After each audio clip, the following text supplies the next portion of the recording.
नमस्कार, मैं हूँ रूपचंद्र झा और आप देख रहे हैं मेरा यूट्यूब चैनल रूपचंद्र झा खन्ने। आज एक गंभीर मुद्दे पर वीडियो बना रहा हूँ जिसका एसबी से सरोकार हो सकता है। इसके साथ ही वायरल खबर की भी पड़ताल करेंगे। सबसे पहले जान लेते हैं कि मुद्दा क्या है।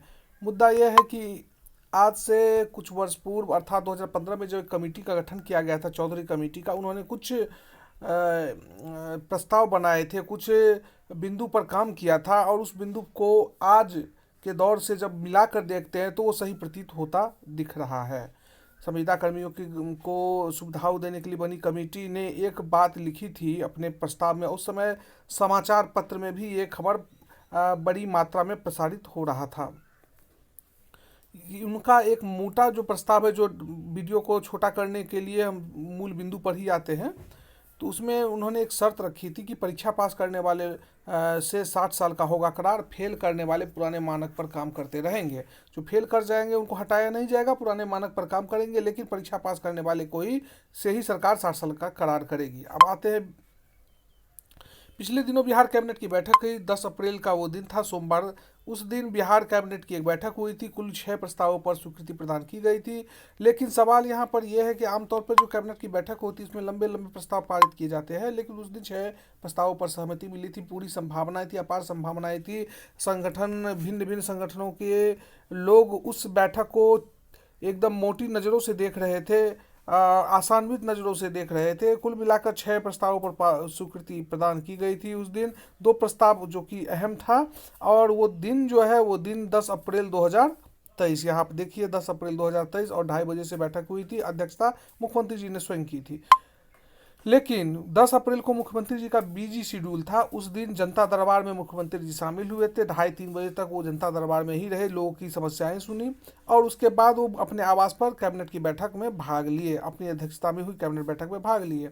2 जो अहम प्रस्ताव थी पास किया गया था वो ये कि 1 जनवरी 2023 से 38% महंगाई भत्ता को बढ़ाकर 42% कर दिया गया था, और दूसरा जो है शिक्षक नियमावली 2023 को मंजूरी दे दी गई थी। आप देख सकते हैं। अब सवाल यहाँ पर है कि बिहार राज्य शिक्षक विद्यालय अध्यापक नियमावली 2023 जो स्वीकृत किया गया था, उससे हम उस बिंदु पर क्यों बात कर रहे हैं। आमतौर पर मैं एसबी का वीडियो बनाता हूं तो मैं शिक्षक के बारे में क्यों बात कर रहा हूं, तो आप घबराएं नहीं।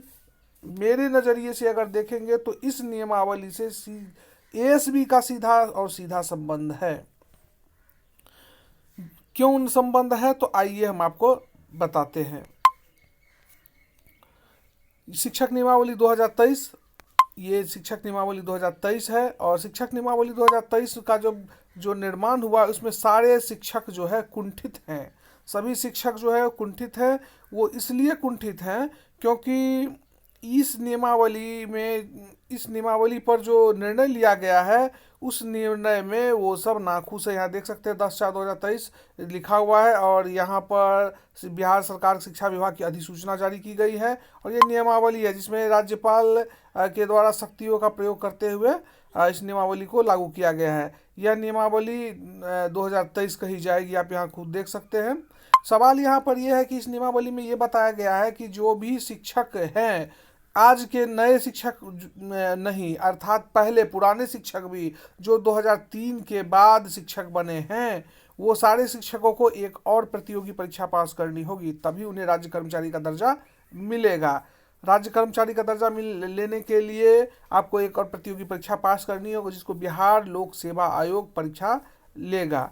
सवाल यहाँ पर यह है कि बीईडी, अब तक जो शिक्षक बनने के लिए पात्रता चाहिए होती थी वो बीएड के अलावे बीटेट या सीटेट में कोई क्वालिफाई होना जरूरी होता था, लेकिन अब इसके अलावा आपको एक और प्रतियोगी परीक्षा उत्तीर्ण करनी होगी। उसे लोग सुपर टेट भी कहने लगे हैं। और इस मुद्दे पर बिहार राज्य प्रारंभिक माध्यमिक सभी शिक्षक जो है आंदोलन कर रहे हैं। आज 12 तारीख है। आज मुख्यमंत्री, उप मुख्यमंत्री, शिक्षा मंत्री आदि लोगों का पुतला जलाया जाएगा। साथ ही नियमावली 2023 की प्रति भी जलाई जाएगी, और जलाकर लोग सारे शिक्षक अभ्यर्थी इसका विरोध करेंगे।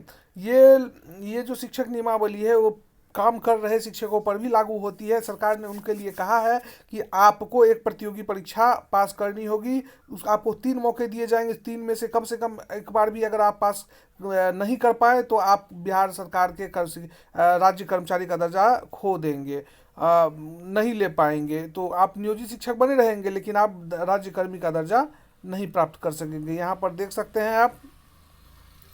और इस नियमावली में एक और छूट जो दी गई है वो ये दी गई है कि देखिए यहाँ पर उसमें क्या लिखा हुआ है, परंतु वर्ष 2012 से पूर्व नियुक्त एवं कार्यरत शिक्षक जो दक्षता परीक्षा उत्तीर्ण होंगे के लिए शिक्षक पात्रता परीक्षा में उत्तीर्णता अनिवार्य नहीं होगा। अर्थात दक्षता परीक्षा सरकार के द्वारा जो ली गई थी, अगर उसमें वो आप उत्तीर्ण कर लिए हैं तो आपको पात्रता परीक्षा उत्तीर्ण, अगर आप नहीं भी है तो चल जाएगा। पात्रता परीक्षा का मतलब वो बीटेड सीटेड जो होता है वो आप नहीं भी है तो आपके लिए कोई दिक्कत की बात नहीं है। सवाल यहाँ पर यह है कि सरकार एक परीक्षा क्यों ले रही है, और अगर ले रही है तो एसबी को घबराने की क्यों आवश्यकता है। देखिए, सबसे पहले परीक्षा यहाँ पर 2015-16 में ही अखबार समाचार पत्र में इस बात का उल्लेख किया गया था कि सरकार जो है एक परीक्षा लेगी। यहाँ पर देख सकते हैं, सरकार एक परीक्षा पास करने वाले को ही 60 साल का करार किया जाएगा। अर्थात आप अगर पूर्व से परीक्षा पास है तो उससे इसका कोई लेना देना नहीं है। सरकार एक परीक्षा लेगी ही लेगी और एक परीक्षा पास करने के बाद ही इनके साथ करार किया जाएगा। यहाँ पर आप खुद देख लीजिए,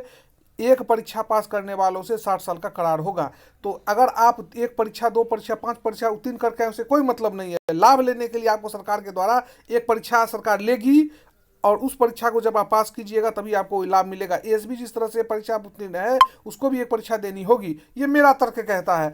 ठीक उसी तरह जिस तरह से शिक्षक भी बीईडी और के बाद सीटेट और बीटेट दोनों में से कोई एक परीक्षा उत्तीर्ण होकर ही शिक्षक बनते हैं, उनको भी एक परीक्षा राज्य सरकार की तरफ से देनी होगी। नियमावली यही कहती है। ठीक इसीलिए मेरा जो शक है वो यही है कि एएसबी को भी सरकार के द्वारा कहीं ना कहीं एक परीक्षा पास करनी होगी। हालांकि मैंने एएसबी के जानकार लोगों से इस मुद्दे पर बात की है, गंभीरता पूर्वक बात की है, उन्होंने इस बात को नकार दिया है। उन लोगों का यही कहना है कि नहीं, एएसबी पर यह प्रभावी रूप से लागू नहीं होगा। उनका तर्क यही था कि शिक्षकों की संख्या बड़ी मात्रा में है और सरकार सभी शिक्षकों को वो फैसिलिटी नहीं दे सकती है। इस वजह से शिक्षकों के लिए एक परीक्षा बनाई गई है, पर संविदा कर्मी या सरकार के लिए काम कर चुके कर्मियों पर यह व्यवस्था लागू नहीं होगी। तो ईश्वर करे कि ऐसा ही हो या लागू ना हो। उसके बाद जो है वीडियो के और दूसरे अंश पर चलते हैं। आजकल सोशल मीडिया पर एक समाचार पत्र की कटिंग वायरल हो रही है और उसमें लोग तरह तरह की बातें कर रहे, कोई इसको सही बता रहे तो कोई गलत बता रहे, कोई पूछ रहे ये सही है या गलत। मुझ पर ही, मेरे व्हाट्सएप पर भी 3-4 लोगों ने इस समाचार पत्र को भेजा है और कहा है कि आप इसकी सत्यता थोड़ा हमको बताइए। तो मैंने सोचा व्यक्तिगत बताने से बढ़िया वीडियो में ही इसका उल्लेख कर दिया जाए। तो सबसे पहले आप जान लीजिए कि समाचार पत्र के में कभी भी लाल कलम या लाल इंक का प्रयोग नहीं किया जाता है। और यहाँ पर आप देख सकते हैं, यहाँ पर लाल कलम से सांख्यिकी स्वयंसेवक लिखा हुआ है, मुख्यमंत्री लिखा हुआ है और यहाँ पर आई बटन भी है। यहाँ पर देखिए आई बटन भी है। आमतौर पर आई बटन जो है वो यूट्यूब वीडियो में जो थंबनेल लगाया जाता है वहाँ पर प्रकाशित रहता है। तो कुल मिलाकर आप समझ जाइए कि यूट्यूब से इसको डाउनलोड किया गया है और इसको एडिट करके यूट्यूब पे डाला गया था। इसको एडिट करके यूट्यूब पे डाला गया था। यहाँ पर आप देख लीजिए, अप्रैल माह से समायोजन की प्रक्रिया शुरू होगी और ये व्हाइट कलर का बैकग्राउंड है इसमें। इसी वजह से आप लोग शंका में है, व्हाइट कलर का, सादे कलर का बैकग्राउंड है और ये समाचार पत्र जो है यहाँ से शुरू होता है। आप यहाँ देख लीजिए, यहाँ से शुरू है, इसके बीच में एक बना दी गई है, एक बैकग्राउंड के साथ एक काले कलर में लिख दिया गया है टेस्ट करते हुए। उसके बाद देख लीजिए यहाँ पर एक तस्वीर भी जोड़ दी गई है। और इस समाचार पत्र में जो खबर है वो खबर क्या है, तो समाचार पत्र में जो खबर है वो कृषि विभाग से संबंधित है। कृषि विभाग से संबंधित है। यहाँ पर आपको देखना चाहिए, इस बार 2 लाख और यहाँ से अधिक उत्पादन होगा प्रभावित, यहाँ देख रहे हैं। और ये इसलिए मैं कह रहा हूँ ये फर्जी है कि आप याद रखिएगा यहाँ पर क्या लिखा हुआ है। यहाँ पर लिखा हुआ है इस बार 2 लाख से उत्पादन होगा प्रभावित। अब देखिए मेरे पास एक और तस्वीर है, उसमें भी वही लिखा हुआ है, उसमें भी वही लिखा हुआ है, इस बार 2 लाख से उत्पादन होगा प्रभावित। आप देख रहे हैं क्या लिखा हुआ है, इसमें भी वही लिखा हुआ है। और इसीलिए मैं आपसे कहता हूं कि ये फर्जी है। इस बार 2 लाख से अधिक होगा प्रभावित। और यहाँ पर भी तस्वीर जोड़ दी गई है। ठीक उसी तरह यहाँ पर वाइट कलर के बैकग्राउंड के साथ इसको लिख दिया गया है। तो कुल मिलाकर ये पूरी तरह से फर्जी है, इसके फेरा में न रहे। इसके अलावा सोशल मीडिया पर एक और पत्र जो है वो तेजी से कल वायरल हो रहा था। कहा गया कि संतोष कुमार जो एएसपी हैं उनके द्वारा एक मेल किया गया था 9 अप्रैल 2023 को रात्रि 8:15 में। उसके प्रत्युत्तर में एक और मेल उनको प्राप्त हुआ है सीएमओ बिहार के ऑफिशियल वेबसाइट से। इस स्क्रीनशॉट से कम इतना तो पता जरूर चलता है कि 9 अप्रैल 2023 को रात्रि 8:15 में एक मेल किया गया था, वो संतोष कुमार के आईडी से था। किनको किया गया था? तो CMOBihar.nic.in को किया गया था। लेकिन इससे भी अहम खबर यह है कि इस मेल के बाद अगले दिन उनको एक और मेल आया। इस तरह का दावा संतोष जी के वीडियो में पाया गया। लेकिन सवाल यह है कि उनका दावा तो कई बार देखने को मिला है और हर बार उनका दावा फेल हुआ है। और अगर उनका दावा सही भी है तो इसका मतलब तो यही है कि वो पूर्व में जो अपना दावा कर रहे थे वो गलत है। उन्होंने दिसंबर, अक्टूबर, नवंबर, जनवरी, फरवरी, मार्च सब में इन्होंने यही कहा कि आज नौकरी हो रहा है, कल नौकरी हो रहा है, परसों नोटिफिकेशन आ रहा है। इस तरह की बात वो बराबर लगातार कहते आ रहे थे। कभी वो अपने वीडियो में मुखिया जी का नाम लेते हैं, सिकंदर रजा का, वो उनकी बातों का खंडन करते हैं। BN भारती उनकी बातों का खंडन करते हैं। मैं खुद उनकी बातों का कई बार खंडन कर चुका हूं। और मुझे वो किसी भी परिप्रेक्ष्य में नेता नहीं लगते। वो यूट्यूबर, मेरे नज़रियों में से देखा जाए तो वो एक यूट्यूबर है। और उससे अधिक उसने जो अपने लाइक और सब्सक्राइबर बढ़ाने के लिए तरह तरह की बातें, अनाप शनाप बातें करते रहते हैं। टीका टिप्पणी नहीं करते हुए इस मुद्दे पर आता हूं कि अगर उनको एक मैसेज मिला था तो उन्हें उस मैसेज को सार्वजनिक करना चाहिए था। और उस मैसेज के बाद वो एक वीडियो कहते हैं कि अब मुझे विश्वास हो गया है कि एएसपी का काम होगा, क्योंकि उस मैसेज में ये बताया गया है कि आपके मामले पर सरकार गंभीर है। आपके मामले पर सरकार गंभीर है। तो मैं संतोष जी से यही पूछना चाहूँगा कि यदि आपके मामले पर सरकार गंभीर अब हुई है, अर्थात 9 अप्रैल के बाद हुई है, और 9 अप्रैल के बाद आपको ऐसा प्रतीत हो रहा है कि अब नौकरी होगी, तो इससे पहले तो आप झूठ बोल रहे थे।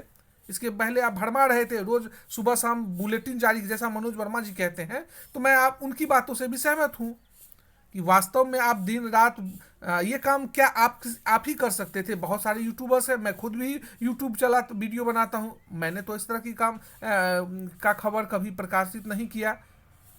कई संगठनों से आप बार बार दावा करते कि आपकी बात होती है, क्या मेरी बात नहीं होती है? लेकिन इस तरह के अनाप शनाप वीडियो मैं नहीं बनाता। मुद्दे की बात थी इसलिए मैंने वीडियो बनाया। अब हमेशा जो है सच्चे खबर अगर आप दिखाएंगे तो आपकी लोकप्रियता बनी रहेगी, अन्यथा लोगों की नज़रों में आप गिर जाएंगे। कुल मिलाकर बात यही है कि अगर आपने 9 अप्रैल 2023 को एक पत्र लिखा है जिस पर आपको अच्छा रिप्लाई आया है तो आपको उसे सार्वजनिक करना चाहिए। ये गोल मोल नहीं घुमाना चाहिए था। क्योंकि अगर सरकार के स्तर से आपको कोई ठोस जानकारी दी गई है तो आपको लीक कर दी गई, अर्थात सरकार तो उस जानकारी को लीक करना ही चाहती थी, इसलिए ना आपको बताया, पत्र के माध्यम से, मेल के माध्यम से आपको जानकारी दी है। तो उसको सार्वजनिक करने में कोई नुकसान भी नहीं है। जिस तरह कन्हैया कुमार जी को एक पत्र मिला था, कन्हैया कुमार जी ने वायरल किया, मनोज कुमार वर्मा जी ने भी बताया कि मैंने पूर्व में ही इस तरह का पत्र दिया था। राकेश झा जी को जब RTI का जवाब आता है, वो संतोषजनक हो या निराशाजनक हो, वो सार्वजनिक करते हैं। आपको भी करना चाहिए था। इससे यही समझाया जाएगा कि आप झूठ बोल रहे हैं। कई बार झूठ आपका साबित हो चुका है, अभी भी झूठ ही बोल रहे हैं। तो धन्यवाद। यदि आपको हमारी वीडियो अच्छी लगी हो तो वीडियो को लाइक करें, शेयर करें। यदि हमारे चैनल पर नए हैं तो चैनल को सब्सक्राइब करें। मिलते हैं नए वीडियो में नई खबर के साथ, तब तक के लिए धन्यवाद।